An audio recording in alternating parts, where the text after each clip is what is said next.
Yo, what's going on, y'all? It's Cone back here again tonight with another episode of After the Buzzer, the show where I recap the NBA games from the night. We only have 4 matchups to go into after a stacked slate yesterday, but I have a lot to say about those games, so we're going to go ahead and get right into it in a second. But first of all, I want to make a quick announcement. I'm going to be doing a daily upload streak in December. Every single day, you will get 1 or 2 videos. We're going to call it Consistency. That's a name that some of y'all came up with last year when I did the same thing, so I appreciate y'all. We're going to go ahead and stick with that. And if you want to help me out on this upload streak, I've dropped a Google form link in the description below. It's going to be in the description of all my future videos where you can suggest video ideas. And if I use your idea for an upload, I'll make sure to give you a shout out. So definitely go check that out. If you've got any ideas, I know a lot of y'all put them in the comments sometimes, but this will be a good spot where I can go. And if I'm kind of struggling to think of a video, I can go there and just immediately get one and make sure to get y'all guys involved on this channel. So go ahead, check that out if you want to. But if you don't, let's go ahead and get right into it. Starting off, we had Lakers versus Spurs, which is being played for the second night in a row, and I feel like the 90th time this season.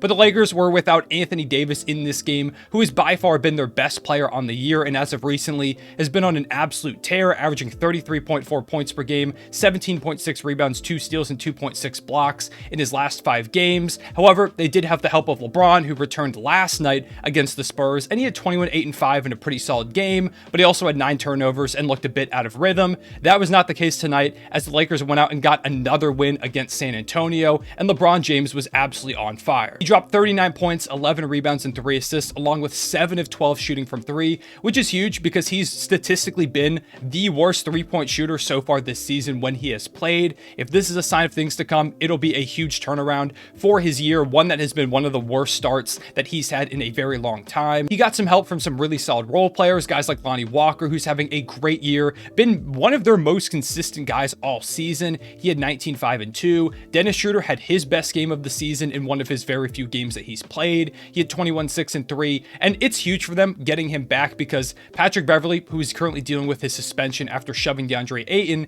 has statistically probably been the worst starting player in the league this season, if not just the worst player in the league overall. He can't score, his defense has kind of fallen off, and maybe he turns it around, but having Dennis Schroeder there instead of Pat Bev is a pretty big win for Los Angeles right now. Austin Reeves, who has also been a great role player, added 16 points. Russell Westbrook didn't have his best game. He had 11, 7, and 6, but 6 turnovers. However, he also got elbowed in the face by Zach Collins, who got ejected with a flagrant 2, and I don't really think it was on purpose. I think it was kind of some accident, but Russ was bleeding like crazy, so I do understand why they gave him a flagrant 2. I don't know if I'm going to show the blood in this section of the video because I think I'll get demonetized, but let me just tell you, if you want to go and search the clip, it's one of the bloodiest moments I've ever seen on the basketball court. But most importantly for the Lakers and Lakers fans, they're now 5-1 in their last 6 games, which I didn't think I'd say at any point this year after the way that they began their season, but it feels like they've kind of found a rhythm. Anthony Davis, like I talked about, has been dominant, and he's one of the biggest reasons why you can maybe be optimistic about the way that the Lakers have played. Like I said, he has really transformed himself back into his superstar self.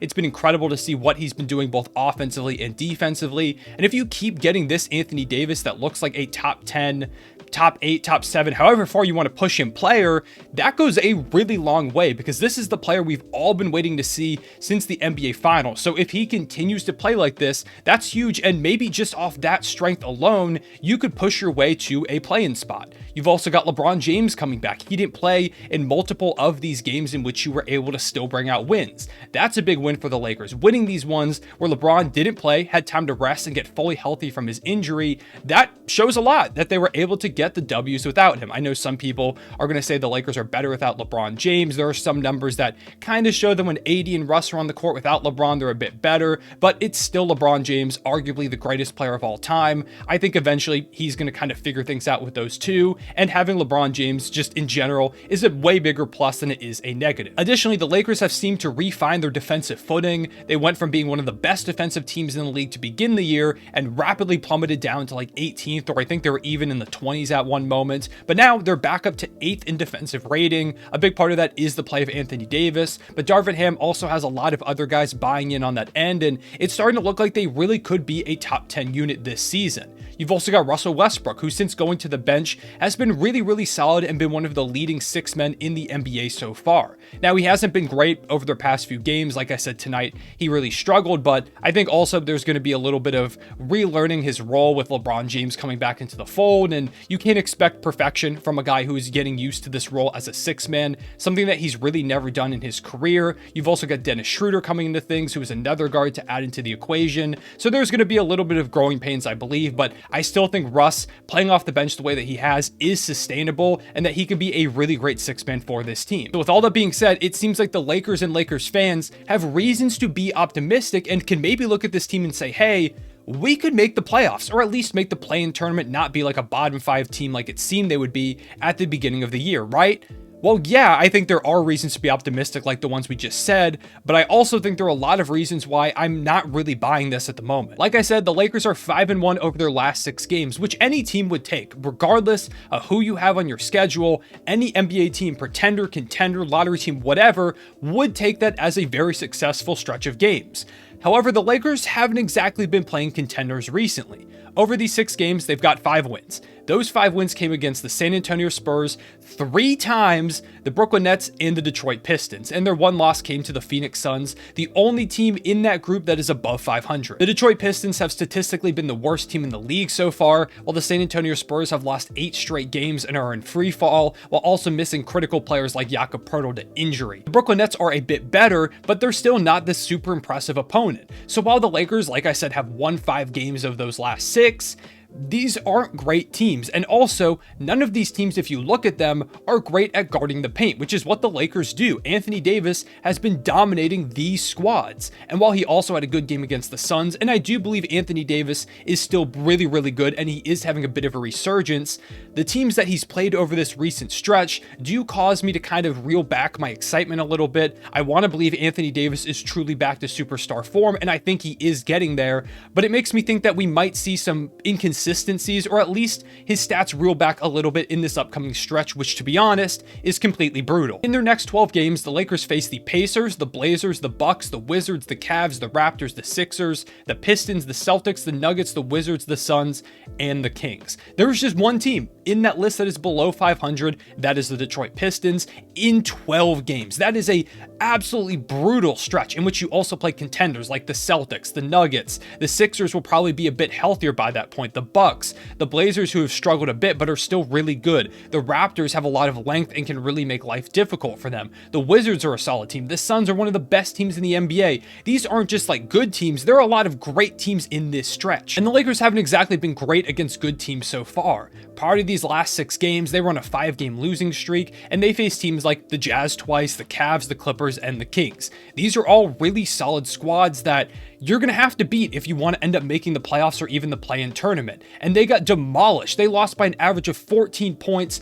over that 5-game losing streak. That's not good against squads that you're going to have to beat, at least take a couple games from. So if that stretches any indication of how these upcoming 12 games are going to go, they are once again going to be in free fall. This upcoming stretch will determine in my eyes whether the Lakers are actually back or if they're just kind of riding the high of an easy schedule at the moment. It's brutal. It's one of the hardest stretches of schedule I've seen for any team this year. It's going to be a gauntlet, and this is their chance. This is the moment where they either need to prove themselves and say, hey, we actually are back, or if they're just going to sink back into the shadows, once again falling down to the lottery and maybe giving the Pelicans Victor Wembanyama. So while I do think there is room for some optimism, I would hold on to it for the moment and wait to see how this stretch of games goes. I do like a lot of players on this team, and I want to see them succeed. I'm a big Russ fan. If you've been on this channel, you'll know that. Same with LeBron James. I want to see Anthony Davis get back to playing elite level basketball like he has, because the league's just better when him, Russ, LeBron, the Lakers are better. It's just better for the sport. So I want to see them find a way back to success, but I have a bad feeling about this stretch that Lakers fans are riding this current high and things are about to come absolutely tumbling down. In other league news, we had Suns versus Jazz, where DeAndre Ayton went crazy, having his best game of the season, dropping 29 points, 21 rebounds, and 3 assists.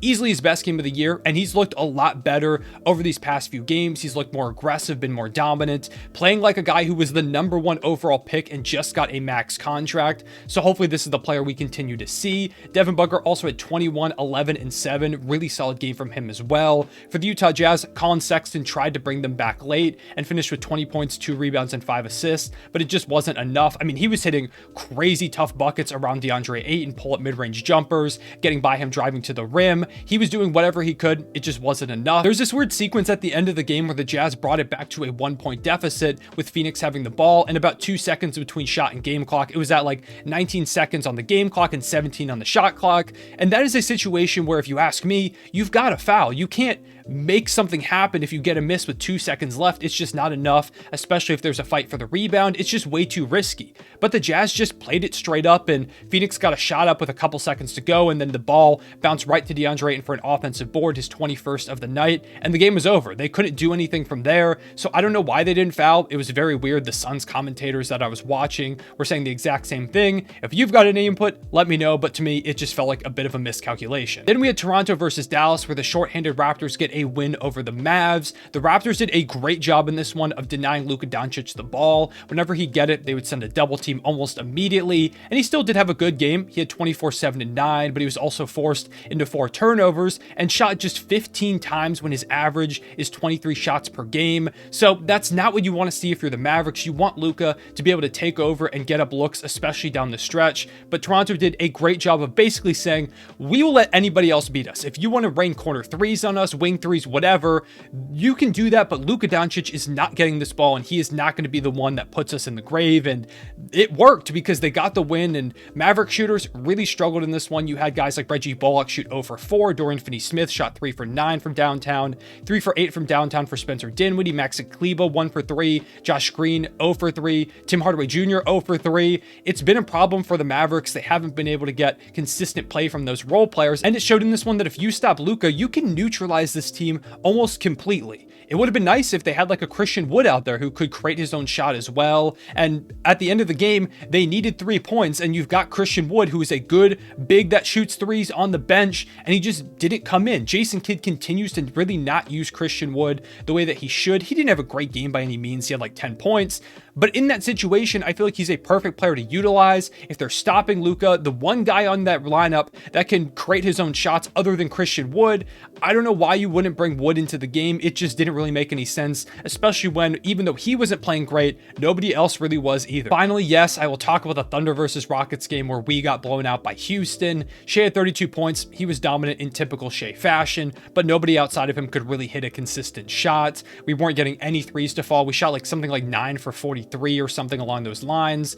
Really rough game from the outside, which really put us behind very early on, and we were never able to quite make up that deficit. And you combine that with the fact that Houston could not miss tonight. In particular, Jalen Green was an absolute monster. He started off 6 for 6 from downtown. He had 28 points and a career high 9 dimes. You got 21, 19, and 7 from Alperen Şengün, who was just beating up our lack of physicality once again. Really missing Chet Holmgren being a rim protector down low. They got 15 and 13 from Jabari Smith, who seems to have maybe turned a corner on the season and is more and more looking like the player that they drafted him to be. All around, Houston has now won 2 games in a row against the Atlanta Hawks and the OKC Thunder, 2 pretty solid squads. So shout out to them. They're starting to do really well, and I've been really impressed with what I've seen from them as of recently, especially Jalen Green. He seems to really be making his way towards stardom, and I still think he's going to be a superstar one day. That's all I've got for tonight's video. Make sure to check that Google form in the description if you want to submit video ideas. Also, make sure to leave a like and subscribe and hit that notification bell so you don't miss out on any of these videos. I'd really appreciate it. It helps me out a ton. Super excited for this December upload streak. I'm going to go crazy for y'all. There will not be a single day where there is not Cone content, once or sometimes even twice after the buzzer videos, hot take videos, trends videos, your suggestions, all around just regular NBA topical videos. Whatever y'all got for ideas, also let me know. It's going to be the best month of this channel ever. Can't wait to make it happen. I appreciate y'all watching. I'll see y'all later. Real one, say it back.